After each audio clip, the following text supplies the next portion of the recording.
আপনাদের অনেকের হয়তো হাঁটুর পেছনে ফুলে যায় বা সেই ফোলাভাব অনেক সময় ব্যথাও করে। সেটা কিন্তু সবসময় যে বেশি বয়সে হয় তা না, অল্প বয়সেও ধরুন 20-25 বছর বয়সেও সেই হাঁটুর পেছনে ফোলাভাব হতে পারে। তো এই পেছনের ফোলাভাব মানে কিন্তু বাত নয়, বাত ছাড়াও আরেকটা কারণ আছে, সেটা সম্পর্কে আমরা আজকে জানবো। এর আরেক নাম হলো বেকার সিস্ট। নাম শুনে ঘাবড়াবেন না, আপনাদের আগেও অনেকবার ভিডিওতে বলেছি, সিস্ট মানে হলো একটা থলের মতো ফ্লুইড ফিল্ড বা জল টাইপের জিনিস ভরা থলের মতো।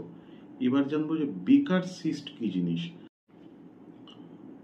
আমাদের হাঁটুর চারপাশে সাইনোভিয়াল মেমব্রেন বা পর্দার মতো এক রকমের আবরণ থাকে, যেটা হাঁটুটাকে প্রোটেক্ট করে বা হাঁটুর যে তরল পদার্থ সেটাকে ভেতরে রাখতে সাহায্য করে।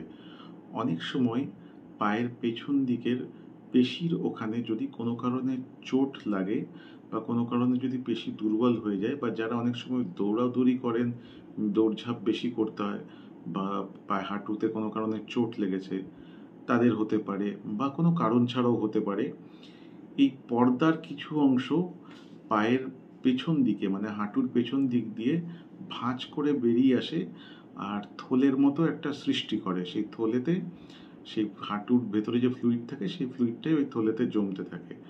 আবার অনেক সময় দেখা যায় যে আমাদের পেশির নিচে যে থলে থাকে, বার্সা বলে আগেই বলেছি সেগুলোকে বলে, সেইগুলোও বড় হয়ে এই সিস্টের তৈরি করতে পারে, এই সিস্ট সৃষ্টি করতে পারে।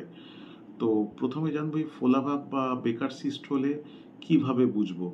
ক্লিনিক্যাল এক্সামিনেশন মানে ডাক্তার ধরে অনেকটা আইডিয়া করতে পারে, আর তার পরবর্তীতে আল্ট্রাসাউন্ড করালে এটা কনফার্ম হয় যে এটা বেকার সিস্ট কিনা। এবার এই বেকার সিস্ট বা থলের মধ্যে যদি ফ্লুইড ভরা থাকে তাহলে কি করতে হবে।